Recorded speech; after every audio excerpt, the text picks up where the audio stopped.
Say, I do.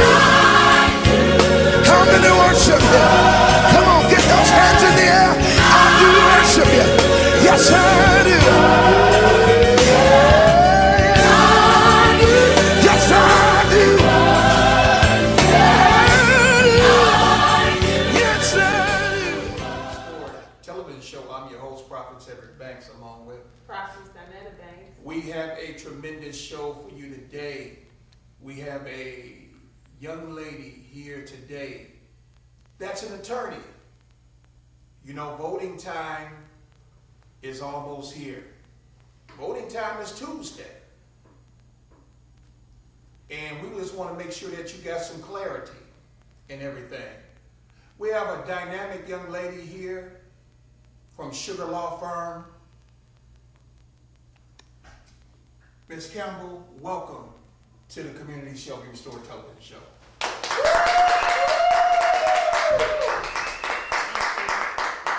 Now, you and Sugar Law Firm, you all are representing Proposal A. Yes. Now, tell us a little bit about Proposal A, and tell us a little bit about Proposal A, would you? Yes. Again, thank you so much, Prophet Banks, for inviting me out. Just a little bit of clarity. I am a member of the Rise Together Detroit Coalition, of which Sugar Law Firm for Social and Economic Justice is a member. The Sugar Law Center for Social and Economic Justice has worked closely with me and other community members to put together the Proposal A Community Benefit Agreement Ordinance. So they have provided to us, without charge, legal assistance and coaching on how to write this ordinance that we're fighting for passage on the ballot on November 8th election. Proposal A is on the ballot, and we're fighting to make sure that Detroiters have a voice when public monies are used to support private development. So, for example, that big stadium you see that they're building down in the middle of Woodward, the hockey stadium, most folks don't know that $268 million of public money is invested in that stadium. There's no formal community benefit agreement for that. All we're saying is that when those kind of big developments, any development that's $15 million or more, that's asking for $300,000 in public subsidy, be that tax abatement, free land, reduced cost land, or other public subsidies, that they have to sit down and negotiate a community benefit agreement, a legally binding community benefit agreement with the community where the development is happening. All right, so that does have a legal binding agreement. Yes, sir. A does have a legal binding agreement. It Okay. does. And the other important factor about A is that the agreement is negotiated by the community. I believe in Proposal B, the community cannot negotiate with the developer directly. They turned all of that back over to the administration and city council. And of the 9-member advisory council that Proposal B calls for, only two are representatives of the community. Everyone else is chosen by city council and the administration. We fought hard because we believe that community has the expertise and the talent to be able to sit at the table and represent and negotiate an effective community benefit agreement with the developer. In fact, it's already happening in certain parts of the city. We have community If I'm not mistaken, when we were at the Wayne County Black Caucus, if I'm not mistaken, Councilman Scott Benson said, because I asked him, I mentioned that Proposal B does not have a binding agreement, right? It does not, with the community, does not have a binding agreement with the community. And what did he say? What was his words now? He said that there was one. The council is the, Yeah, he said the council represents the community, so therefore there's a community benefits agreement. okay, now, but he said the council represents, I asked him specifically, I said, and you can go back on my YouTube site and everything. I got up there and said that, you know, the thing about B doesn't have a binding agreement with the community. The developer, because it doesn't have a binding agreement with the community, the developers can renege at any given time. It's no binding agreement. Right. It's no contract. That's true. So they can renege. Right. And nothing can be done or said. That's absolutely At worst of fine. right. At worst of fine. Now, he says, Scott Benson says, that the city council is representing the community. Well, Tell us a little bit about that. well, that's not exactly how a community benefit agreement works, and that's what we've been saying to voters, that what Proposal B represents is a form of community engagement where you bring people together. I think in Proposal B, there's one mandatory meeting. You show up with the developer, people in the community talk about what they would like to see. They form an advisory council, and then it's turned back over to the hands of city council and the administration. That is not a community benefit agreement. The definition of a community benefit agreement is that a community benefit agreement is a legally binding contract between community and the developer. Not city council, but the community and the developer. Right. But see, he didn't explain that. He did not explain that. He said the city council will be there representing the community. But we knew that, you know, that didn't make sense to us. You know what I'm saying? That didn't make sense to us. But see, the thing is, I invited him on this show today where he can come and make his point. And we understand he's a councilman and everything. But the thing is, you know, if you don't know something or if you're not clear on something, you shouldn't be opening up your mouth if you're not clear on something, because you don't need to be misleading to people, because this is a very serious matter. This was on Wednesday. This was taped. It's on my YouTube network, and you know we have got to get public officials. We've got to hold them accountable, and we have got to get people in office with credibility. Yes. All of that, and all of that stuff, going around lying and all of that. You know, we have had so many politicians that have come through this city and raped this city. You know, lack of integrity and things like that. And the community has got to hold people accountable who are not true, who doesn't have a true heart at taking a stand at really making this city better. I agree with that, and again, we have organized. This is truly a grassroots movement. We started working on this 4 years ago. We did, in fact, spend 2 years going back and forth to city council, trying to work with council, educating them about the community benefit agreement, what the community wanted to see in a community benefit agreement.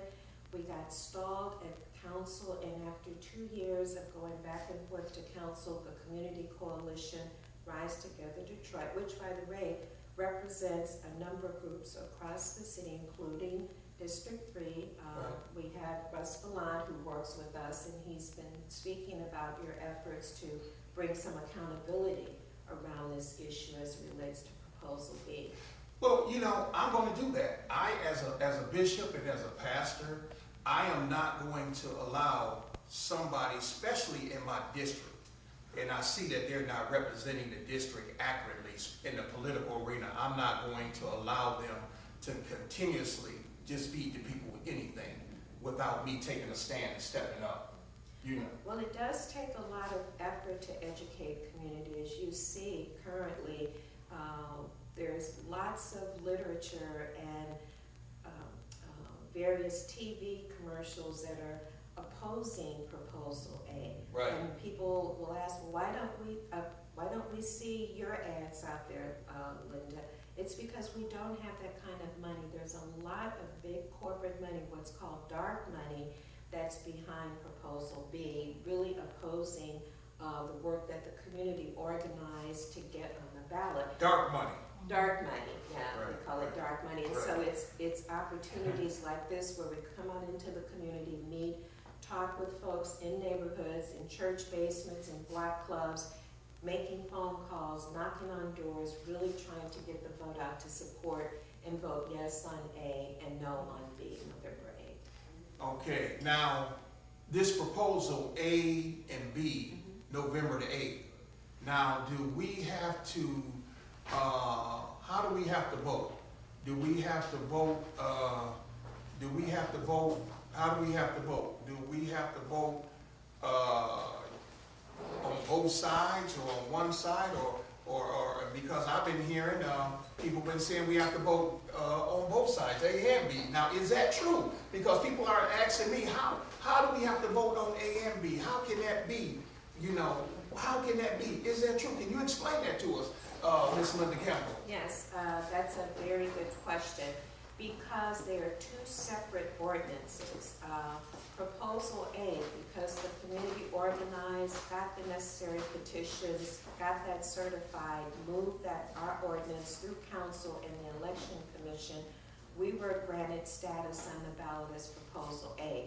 While we were in the process of doing that, Councilmember Benson did introduce proposal B.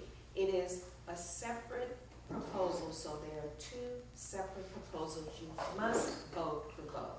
That's why we say vote yes on A and no on B. You must vote for both. You must vote for both. Right. Now, vote yes on A, No on B. no on B. That's how That's what we're saying, right. Okay, so when we go to the polls, that's what we're going to see. We vote yes on A. You saying vote yes on A, no on B. If you support the community's hard But work, you gotta vote for both of you them. should vote for both because they both could win. They both could win. They Yes, both could win. because they're two separate proposals. They both could win. And that's why we're saying to folks, we have to defeat B. We have to defeat B. Otherwise, we could conceivably have both proposals win. Now, what happens if both win, attorney? Well, I'm not an attorney, I'm just a longtime activist. I Okay. appreciate you thinking I'm an attorney, but I'm not. Okay. If they both win, what happens is the one with the majority of votes is the one that council would enact. The one with the majority. Right. It Okay. has the most votes, that's the one that council would enact. Okay. We're here today with, from a sugar law firm, Linda Campbell, who has been displaying us some very, very positive news and information on Proposal A. I invited Councilman Scott Benson out today. He didn't show up. So what we're gonna do, we're gonna have you represent A and B, since he didn't show up. I'm gonna let you talk about B too, you know, because he had his opportunity. We emailed him, he didn't show up, so you go get that blessing today. Go right ahead, this blessing is yours, go right ahead. Well, I just want to be very clear with the listening audience that I am a staunch supporter of Proposal A and have been working with community on that effort for 4 years. So I've been being very transparent in that regard. As I described Proposal B earlier, it is a community engagement process that brings community together around development. The difference between A and B is B says that a CBA will only be triggered if there's an investment of $75 million or more and $1 million in public subsidy. Think about that. That's $75 million and $1 million in public investment. When we did the research to see what a good trigger amount would be, that's what would trigger the actual CBA, we found that the average development is somewhere around $15 million or more. We looked at 55 recent developments in the city of Detroit, and there were only 2 that were $75 million and above. So in essence, there would not have been a community benefit agreement based on B.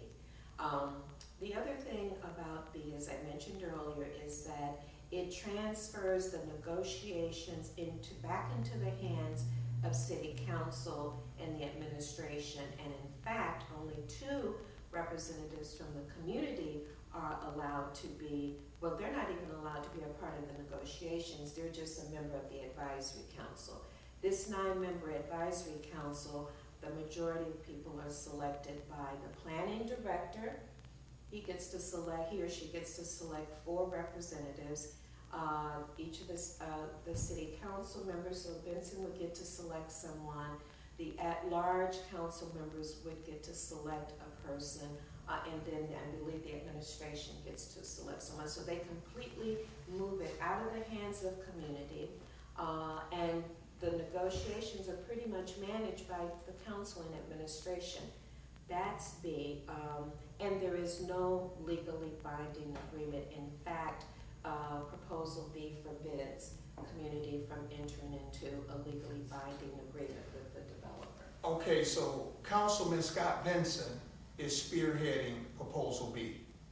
Yeah, well, he introduced it in council. Yes, it's his proposal. Right. Okay. Now. But he moved that to the ballot because other council people voted to move it to the ballot. Had they not had the supermajority vote, they wouldn't have been able to put it on the ballot. So we have to be transparent about that. Okay. Council Benson and others. Others, yeah, right, because I think it was 6 of them. Exactly. That voted to put it on the ballot. Put it on the ballot, and it was 3 that didn't. Exactly.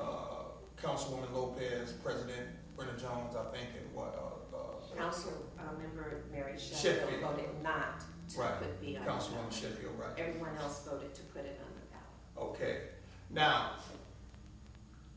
you know, my biggest thing, what I talk to you about, what I talk to Scott Benson about at Wayne County Black Caucus, that's a place I open up in prayer at every month. 14 Congressional, open up in prayer. You know, I'm a chaplain with the 9th Precinct, Community Relations, open up there. There's many other organizations that I'm tied into. So my biggest thing with Proposal B, that it does not have a binding agreement. Once again, that's my biggest thing with Proposal B. It don't have a binding agreement with the residents of the community. The developers can renege at any time. That's true. They can drop out. Everything they said they was going to do, they can back away and say, we not going to do it. That's true. And there's nothing can be done. And I put that out there to Councilman Scott Benson Wednesday night. I put that out there to him. I stood up and said, B does not have a binding agreement. And he began to say, you know, it does have a binding agreement. I'm going to show you. Give me a minute, you know, I'll show you, I'm gonna take it to the side and everything. He showed me, but it didn't show me, and I'm saying this on television, he did not show me anything that had a binding agreement with the community. And so that's why I say we need people in office with integrity. I'm tired of these officials that's out here lying, that's not going to take a stand for truth. We need to get officials in there that's going to take a stand. And just what Russ Ballant told you, what did he say again for the television folks? I didn't even know he was tied into your organization, but what did he say? Well, Russ Ballant, who is with Van Dyke We Care Neighborhood Association, who's really been educating residents over here about Proposal A, had mentioned to me long before I met you, even before I got the call to come, that you had been holding community sessions and you were really trying to educate community and hold Councilman Benson accountable. So, and I've never met you before. It's the first time. And I didn't know, I had no idea he said nothing like that, but I would be a poor bishop, a poor pastor, to allow people, it doesn't matter who it is, Scott Benson, Councilman Benson, it don't matter who you are. If I feel you're off, if I feel you're heading down the wrong path, I'm gonna step up and say something to you. Ain't that's right? Amen. I mean, if I'm going down the wrong road, you know, just like I know some people, there's some crooks and everything. I told them, please do not run for political office. We don't need you. Don't do that. You would only be hurting yourself. You understand what I'm saying? Don't do nothing like that. You a crook? I know you a crook. You can't stand being around no money. That's the type of dude I am. I was blessed. blessed to be raised up by some fathers in the gospel that did not play. And if I know you're a crook, I'm not going to endorse you. I tell you, sit down, try something else. Get your landscaping business. So you don't need to be over these people. You don't need to be over these people's money. You know what I'm saying? But we need other people to have that type of spirit too. If we know somebody that's a crook and things like that, they don't need to be running for governmental office and things like that. Or if they are, they need to maybe sit out and things like that if they're a crook. And we don't need stuff like that. And is there anything else upon your heart what you want to say to the community out there? Well, I would encourage community to go to our website, those of you who are on the internet. Our website is risetogetherdetroit.com. We have both proposals, Proposal A and Proposal B, posted so that you can read for yourself and see what the differences are. And we also encourage, again, I've been working on this for 4 years. I have to represent the community that I've been working with.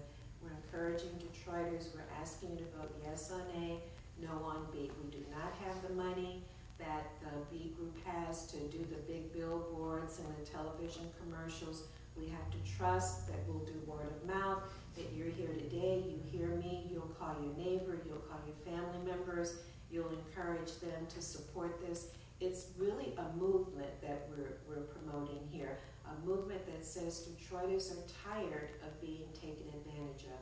We want development in our city, true enough, but we want development that's fair and just for all of us, and that just simply has not been the case, as we all know. All we have to do is look to downtown, midtown.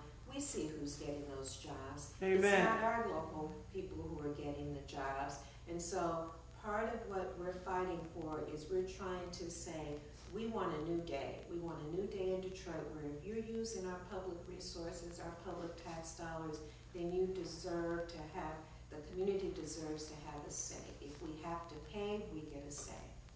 All right. You got a question for Linda Campbell. How would the community organize for Proposal A once that development is taking place and it's getting initiated? How would the community organize to bring together the ones that are selected to be a part of that committee? And then how would they go about engaging some type of attorney or assistance in creating that agreement? That's a great question. It's also a question that creates a lot of concern. The way we imagine it will work is, well, the way it's spelled out initially is that once the developer notifies the planning department that he's interested in development and he plans to ask the public subsidy, a letter and notice will be sent to the city clerk. The city clerk will send a notice to every Detroit resident who lives in that census tract where the development is happening. Every Detroit resident who lives in the census tract where the development is happening will get notification of a meeting that will take place.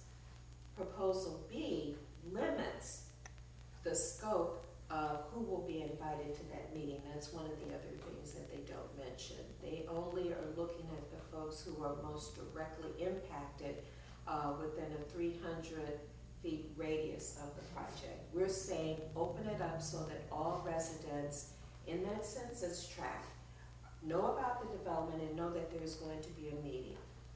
The council person convenes that meeting, and then the residents will decide what they want their representation to look like. We were pressured to try and come up with a number. Some people said, oh, you got to say only 10 people in the room. Some people said 15. We said no. We'll leave it in the hands of the community so that the community can field and put together the best team they need.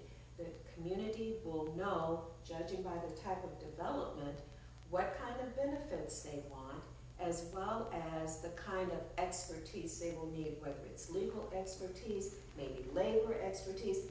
We expect people from the faith community to be involved. We expect small business owners to be involved. So we're going to open it up and make it a diverse representation, and we're going to put the best negotiators in there that we can.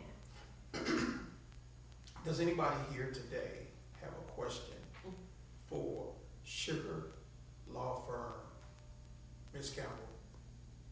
Anybody? If you do, come to the front. If not, that's okay. You got a question for Sugar Law Firm, Ms. Campbell? Yes, I recall when we was at Wayne County Democratic Black Caucus meeting when City Councilman Scott Benson was speaking. He was saying that the developers will be accountable. Could you clarify what type of accountability that the developers would actually have? You talking about what proposal B? That's a great question. There is no specified accountability in terms of the developer being accountable to the community. Because they have no binding agreement. Because there's no contract between community and the developer. Right. I believe he was speaking about the power that the city council has always had, which was to go after these developers when they didn't keep their word. So there are laws on the books that give city council the power to take back the abatements, to cancel whatever arrangements they've made with these developers. But there's no record of city council ever, it's called clawback, ever going back and taking back what they've given these developers, even though the developers time and time again do not keep their word. I think people have heard about Marathon Oil that got $175 million in tax breaks and promised hundreds of jobs for Detroiters, and I think the Free Press did an investigation and found out that only 20 Detroiters had been hired. So there's a history of developers not respecting the agreements that they make with council. We believe that there's an agreement between community and the developer. The community is going to, A, be on the job monitoring what's going on, because that'll be a part of the process, and reporting back to community. There's our accountability, and therefore when the developer doesn't do what's laid out in the community benefit agreement, they have that legal agreement, it's a contract, they will be able to take them to court. Yeah, and that's real good. We got 2 minutes left here in this program, and Ms. Linda Campbell, I want you to take the next 2 minutes looking at camera and just speak what's up on your heart, okay? Well, again, as I have said, that can benefit the residents of the community.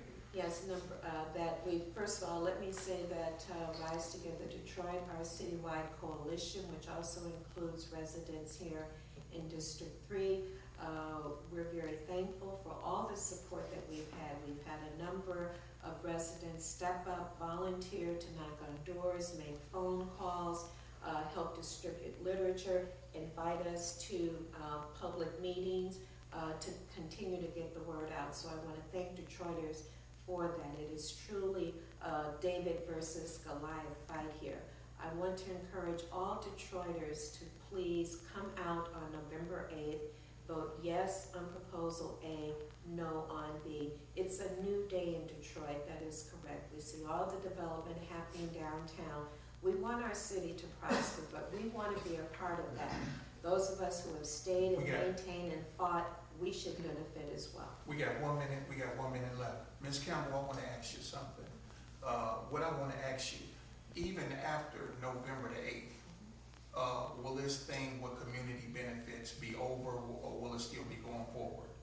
We're still going forward because, as I mentioned earlier, there are groups out there right now fighting for community benefit agreements. There's a group that's fighting for community benefit agreements with the new bridge that's going up over on West Grand Boulevard, with the new Henry Ford Health Systems development that's happening. We have members of our coalition who organized and met with Myers at the Redford store to get jobs and make sure neighborhood residents. We will continue to do that, but the ordinance gives us the legal standing to get this done, because often without the legal standing, it doesn't happen.